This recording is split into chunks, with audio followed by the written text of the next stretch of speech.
اور شرح ابن بطال میں لکھا ہے کہ اونچی آواز میں تکبیر پڑھنے والے، شرح ابن بطال جلد 2 صفحہ نمبر 480 میں لکھا ہوا ہے، دار الکتب العلمیہ سے کتاب چھپی ہے، کہ جو صحابہ نماز میں ہر بار جھکتے ہوئے اٹھتے ہوئے تکبیرات پڑھتے تھے ان کے اسماء یہ ہیں: حضرت ابو بکر، حضرت عمر، حضرت عثمان، حضرت علی، حضرت ابن مسعود، حضرت ابن عمر، حضرت جابر، حضرت ابو ہریرہ اور ابن زبیر۔ یہ سارے اونچی آواز سے تکبیرات کہتے تھے، اور یہ بخاری میں حدیث ہے 786، اور اس سے اوپر والی حدیث ہے 785، اس میں بھی حضرت ابو ہریرہ رضی اللہ تعالیٰ عنہ نے جب نماز پڑھائی تو آپ نے تکبیرات انتقالات اونچی آواز سے پڑھائیں، تو پھر آپ نے فرمایا کہ میں تم کو رسول اللہ صلی اللہ تعالیٰ علیہ وآلہ وسلم کی نماز کے مشابہ نماز پڑھاتا ہوں، جس طرح آپ علیہ السلام نے نماز پڑھائی اس طرح میں نے تم کو یہ نماز پڑھائی ہے۔ شہنشاہ چھڑل صاحب، آپ نے مسئلہ کچھ اور نکالی، ہاتھ باندھنے کا۔ کسی ایک روایت میں موجود نہیں کہ آپ علیہ السلام نے ہاتھ چھوڑ کے نماز پڑھی ہے۔ الٹا ہم سے پوچھا ہے، ہم تو آپ کو کئی حوالے دیتے ہیں۔ یہ ساری اس کی جو مخلوق ہے نا، یہ شیعوں کی اور ساروں کی، مرزا جیل، کوئی ایک نبی علیہ السلام سے روایت نہیں لا سکتے کہ آپ صلی اللہ تعالیٰ علیہ وآلہ وسلم نے ہاتھ چھوڑ کے نماز پڑھی ہو، بلکہ آپ صلی اللہ تعالیٰ علیہ وآلہ وسلم نے ہاتھ باندھ کر نماز پڑھی ہے۔ مولا علی رضی اللہ تعالیٰ عنہ ہاتھ باندھ کر نماز پڑھتے ہیں اور فرماتے ہیں یہ سنت ہے۔ ابو داؤد شریف میں حدیث ہے جس میں حضرت علی رضی اللہ تعالیٰ عنہ فرماتے ہیں کہ سنت یہ ہے کہ دائیں ہاتھ بائیں ہاتھ پر اور ناف کے نیچے ہو، اور عبداللہ بن مسعود کہتے ہیں دائیں ہاتھ بائیں ہاتھ پر رکھنا، میں نے آپ علیہ السلام کو دیکھا کہ دائیں ہاتھ آپ علیہ السلام نے بائیں ہاتھ پہ رکھا۔ 755 نمبر حدیث ہے ابو داؤد شریف میں، اور اس کو جو ہے 756 ہے کہ حضرت علی رضی اللہ تعالیٰ عنہ فرماتے ہیں کہ یہ سنت ہے کہ دائیں ہاتھ بائیں ہاتھ پہ ناف کے نیچے رکھا جائے، تو اس کو ضعیف کرنے کی کوشش کریں گے مرزا کے چیلے، مرزا اور جو ہے وہ غیر مقلدین، ان کے لیے پھکی ہے وہ یہ کہ یہ کتاب ہے سنن الکبریٰ للبیہقی، امام بہقی کی۔ امام بہقی فرماتے ہیں کہ حضرت علی رضی اللہ تعالیٰ عنہ اذا قام الی الصلاۃ، جب نماز کے لیے کھڑے ہوتے، فکبر، تکبیر کہتے ہیں، ضرب بیدہ الیمنی علی رسغہ الایسر، آپ دائیں ہاتھ سے بائیں ہاتھ کی اس کلائی کو پکڑ لیتے، فلا یزال کذالک، اسی طرح ہمیشہ آپ کرتے رہے۔ تو دائیں ہاتھ سے آپ بائیں ہاتھ کو پکڑیں گے تو یہ ناف کے اوپر ہی آئے گا یا ناف کے نیچے آئے گا، یہ ہے سنت طریقہ۔ اور مصنف ابن ابی شیبہ میں حدیث ہے کہ آپ صلی اللہ تعالیٰ علیہ وآلہ وسلم دائیں ہاتھ کو بائیں ہاتھ سے پکڑتے تھے تحت السرہ، اور ناف کے نیچے آپ علیہ السلام ہاتھ باندھتے تھے۔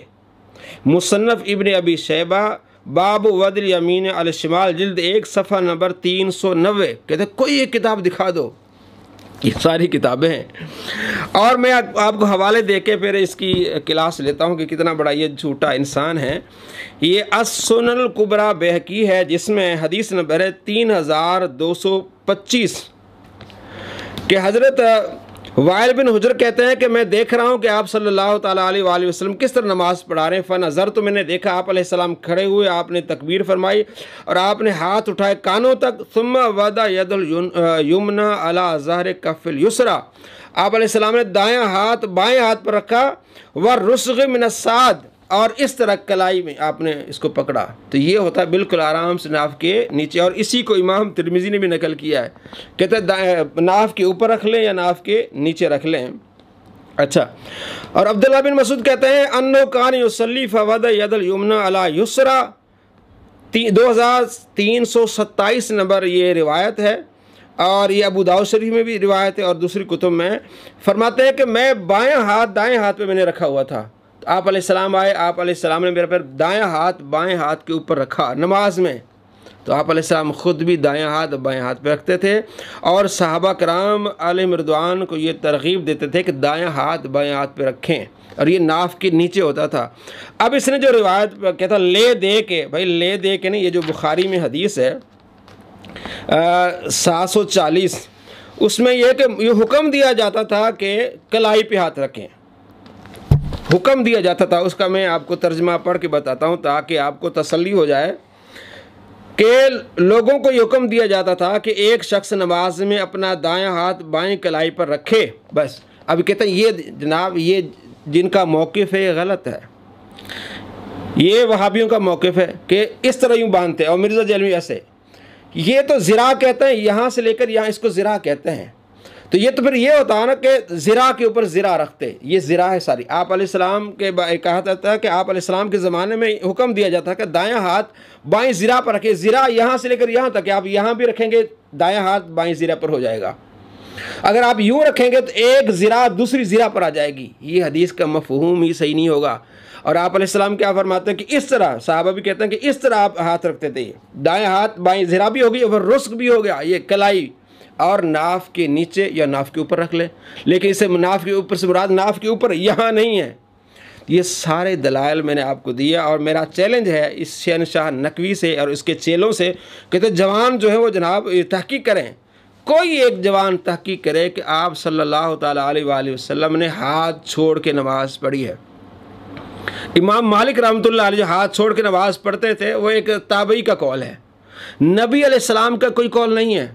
نبی علیہ السلام کا کوئی طریقہ نہیں ہے کہ آپ علیہ السلام ہاتھ چھوڑ کے نماز پڑھتے تھے. مصنف ابن ابی شیبہ میں میں نے آپ کو دکھایا کہ آپ علیہ السلام دائیں ہاتھ بائیں ہاتھ پہ اور ناف کے نیچے رکھ کے نماز پڑھتے تھے. ابو داؤد شریف میں, نسائی میں, ابن ماجہ میں. اور آپ صلی اللہ تعالیٰ علیہ وآلہ وسلم جب نماز جنازہ پڑھتے تھے اس وقت دائیں ہاتھ بائیں ہاتھ کے اوپر ناف کے نیچے رکھتے تھے. جناب علی کتنے بڑے آپ چھڑل ہیں. آپ کہتے ہیں ان کے پاس کوئی روایت نہیں ہے. بھائی آپ لے آؤ کوئی ایک روایت آپ علیہ السلام کا عمل. بلکہ جو آپ حضرت علی پر جھوٹ باندھ رہے ہیں وہ تو تکبیرات کے بارے میں ذکر ہے, وہ ہاتھ باندھنے کی بات ہی نہیں. لیکن آپ ادھر لے گئے, آپ تو پکے پھر جھوٹے نکلے نا. حضرت علی رضی اللہ تعالیٰ کا عمل کیا ہے؟ دائیں ہاتھ بائیں ہاتھ پر رکھنا اور ناف کے نیچے رکھنا. یہ ہے چھڑل, شہنشاہ چھڑل. تو یہ جو انہوں نے کہا نا کہ میرے جناب نوجوان تحقیق کریں, کوئی ایک نوجوان ہمیں کوئی ایک صحیح حدیث دکھا دے کہ آپ صلی اللہ تعالیٰ علیہ وآلہ وسلم نے ہاتھ چھوڑ کے نماز پڑھی ہے. نہیں دکھا سکتا. السلام علیکم ورحمۃ اللہ وبرکاتہ.